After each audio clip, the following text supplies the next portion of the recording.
Good morning ค่ะทุกคนสวัสดีนะคะวันนี้นะคะเราอยู่ที่ British Museum นะคะทุกคนซึ่งเป็นมิวเซียมนะคะที่มีความเก่าแก่นะคือของที่เขามีอยู่ที่นี่นะคะมีประมาณนะคะ8ล้านชิ้นนะคะและอายุของสิ่งของนะคะรวมกันแล้วเนี่ยมีอายุนะคะถึง2ล้านปีค่ะเดี๋ยวเรานะคะไปดูนะคะสถานที่ความเก่าแก่รวมถึงสิ่งของนะคะด้วยกันว่าจะมีความน่าสนใจนะคะมากน้อยแค่ไหนนะคะไปกันค่ะ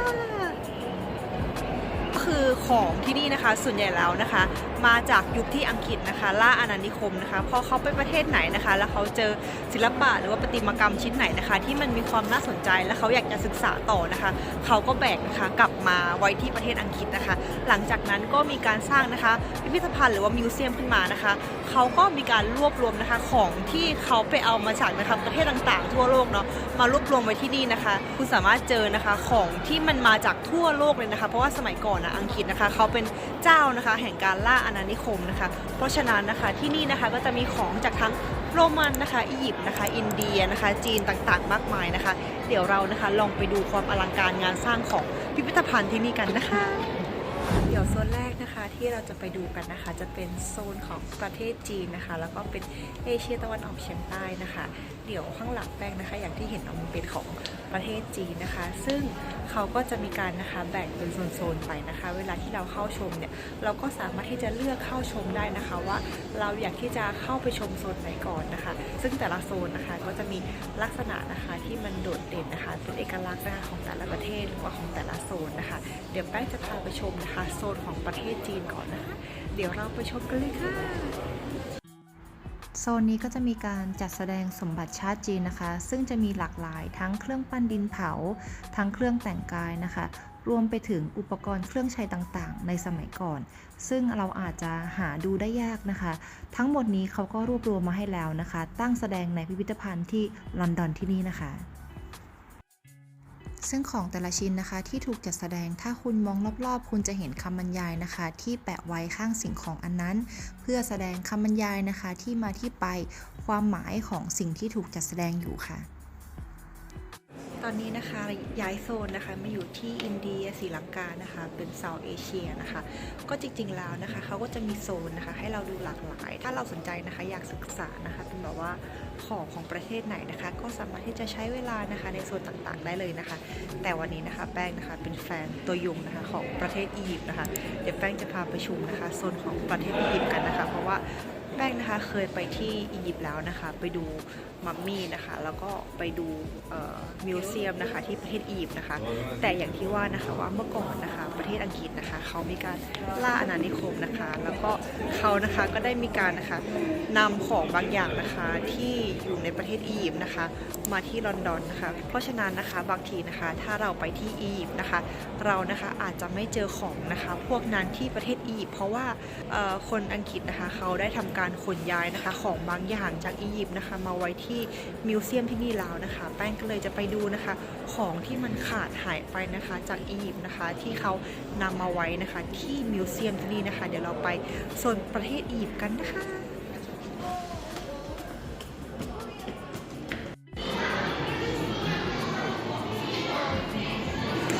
มาถึงราคาห้องอียิปต์นะคะแป้งเป็นแฟนนะคะตัวยงของประเทศอียิปต์นะคะก็เลยรู้สึกตื่นเต้นเพราะว่าจริงๆของที่นี่อย่างที่บอกนะคะว่ามันเกิดจากยุคล่าอาณานิคมนะคะคือเขาว่าเอาทุกอย่างนะคะมาจากประเทศอียิปต์จริงๆนะคะบางทีถ้าเราอยากจะหาดูของพวกนี้หรือว่าโลงหรือว่าแบบนี้ค่ะมันอาจจะไม่เจอนะคะที่อียิปต์เพราะว่าเขานะคะได้เอามาที่นี่แล้วนะคะก็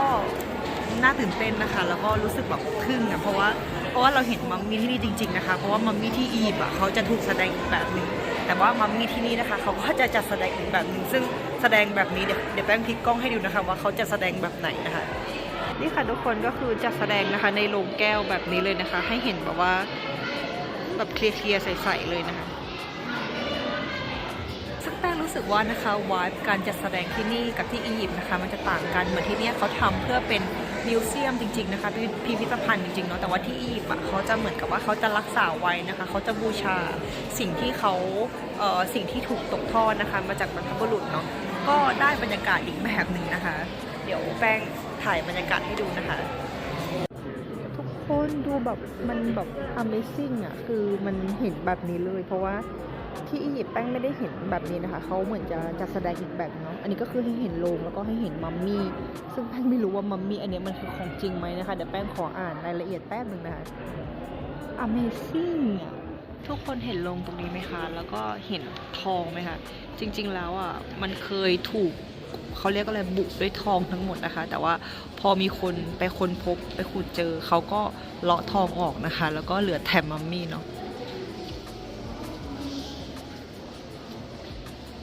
ส่วนตรงนี้นะคะเราเรียกว่าศูนย์รวมแฟชั่นลงศพได้ไหม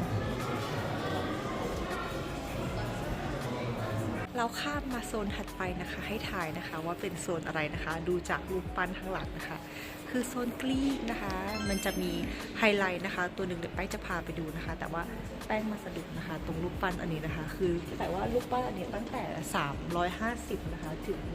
250ปีนะคะก่อนคริสตกาลนะคะแต่ว่าความสมบูรณ์นะคะของรูปปั้นคือแบบว่ายังอยู่100%เลยนะคะคือไม่รู้ว่าเขาทำจากหินอะไรหรือว่าเขามีเทคนิคนะคะในการปั้นแบบไหนเนาะทำให้แบบว่าสถาปัตยกรรมมันยังบอกว่ามีความแข็งแรงแล้วก็มีความสมบูรณ์แบบนี้นะคะ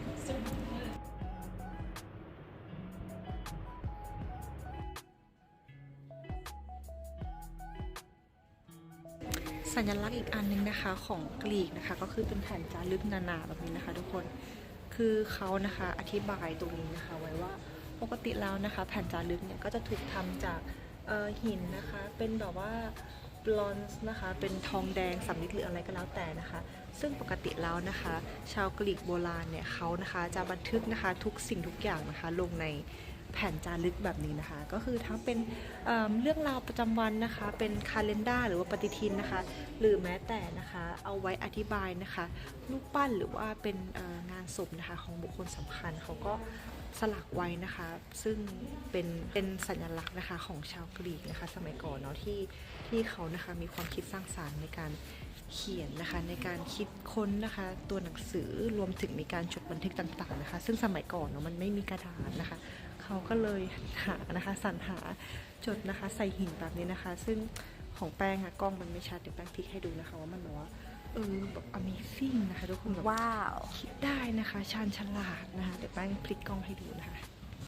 นี่ค่ะก็คือแล้วแต่เลยนะคะว่าเขาอยากจะจดบันทึกอะไรไปนะคะบางทีก็เป็นเรื่องราวต่างๆนะคะบางทีก็เป็นคำอธิบายนะคะของบุคคลสำคัญที่เอาไว้ปักนะคะบนหลุมศพหรือว่าบางทีก็เป็นเรื่องราวปฏิทินนะคะเรื่องราวที่เขาอยากจะบันทึกต่างๆนะคะเกี่ยวกับเหตุการณ์บ้านเมืองนะคะเขาก็บันทึกลงหินแบบนี้นะคะซึ่งอันเนี้ยมันมีความเก่าแก่มากนะคะแป้งหาไม่เจอว่าเก่าแก่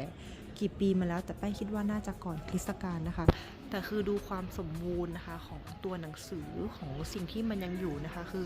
ต้องแบบว่าเขาเรียกอะไรต้องทึ่งต้องอึ้งต้องเคารพภูมิปัญญาของคนสมัยก่อนจริงๆนะคะว่าเขาทำแบบนี้ได้ยังไงนะคะ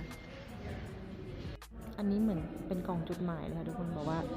นางคนนี้นะคะอยู่บ้านเลขที่นี้นะคะชื่ออันนี้มาอีกหนึ่งไฮไลท์นะคะของ British Museum นะคะก็คือประติมากรรมนะคะแกะสลักนะคะที่เขาไปเอามาจากวิหารนะคะพาเทนอนที่ประเทศกรีซนะคะที่เอเธนนะคะซึ่งจะเห็นได้ว่ามันเยอะมากนะคะที่เขาไปเอามาเนาะคือคำถามก็คือว่าเขาไปขนมาได้ยังไงนะคะจากกรีซนะคะซึ่งถ้าคุณไปนะคะที่วิหารนะคะพาเทนอนเนี่ยคุณอาจจะไม่เห็นนะคะของพวกนี้เพราะว่าเขานะคะได้ทำการเอาออกมานะคะจากวิหารแล้วก็เอามาไว้ที่นี่แล้วนะคะเพราะฉะนั้นถ้าคุณอยากเห็นนะคะคุณก็ต้องมาที่ British Museum นะคะหรือว่า Museum London ที่นี่นะคะซึ่งจะเห็นได้ว่ามันใหญ่มากนะคะแล้วก็มันมีแบบว่าน่าจะแบบว่าเป็นหลายร้อยชิ้นเลยค่ะเดี๋ยวแป้งจะพาไปดูนะคะว่ามันเป็นยังไงนะคะมันมีลวดลายแบบไหนแล้วก็มันสวยงามแค่ไหนนะคะแต่คือคำถามก็คือขนมาได้ยังไงแล้วก็ไปขุดมาได้ยังไงนะคะนี่คือคำถามนะคะ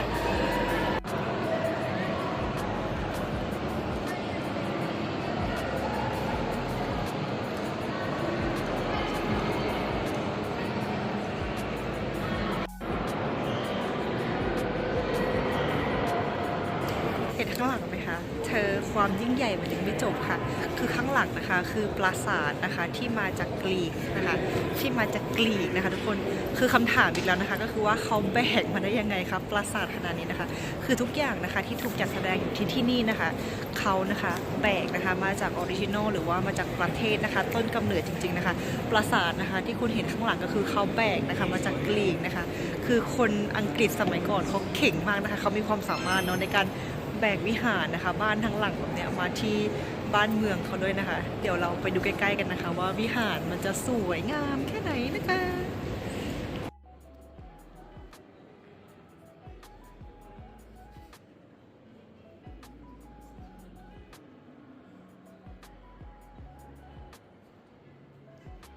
สำหรับ British Museum นะคะเปิดทุกวันนะคะจันทร์ถึงอาทิตย์นะคะ 10 โมงถึง 5 โมงเย็นนะคะ แต่ว่าวันเสาร์เขาจะเปิดเลทนะคะถึงนะคะ 2 ทุ่มครึ่งนะคะ ไม่มีค่าเข้านะคะ แต่ถ้าคุณอยากจะโดเนทนะคะ จะอยากที่จะบริจาคนะคะช่วยในการบำรุงรักษานะคะก็สามารถที่จะบริจาคนะคะที่มิวเซียมได้เลยนะคะ ซึ่งคุณสามารถนะคะที่จะจองนะคะ ตั๋วเนี่ยผ่านการออนไลน์ก็ได้นะคะ ซึ่งแป้งจองออนไลน์มานะคะ ไม่เสียค่าเข้าเหมือนกันนะคะ เดือนนี้นะคะเป็นเดือนมกรานะคะปี 2024 นะคะ พอแป้งมาถึงนะคะคือแป้งมี QR code นะคะที่แป้งซื้อออนไลน์มาก่อนนะคะ พอแป้งมาถึงแป้งนึกว่าเขาจะมีการตรวจ QR code นะคะ ซึ่งเขาไม่มีการตรวจไม่มีแถวไม่มีอะไรเลยนะคะ ก็คือเดินเข้ามาดุ่มๆเดินเข้ามาในมิวเซียมเลยนะคะ ไม่มีการรอไม่มีการต่อคิวนะคะ อันนี้ก็สะดวกสบายนะคะมาถึงไม่ต้องต่อคิวแล้วก็สามารถที่จะเข้าไปดูนะคะมิวเซียมได้เลยนะคะ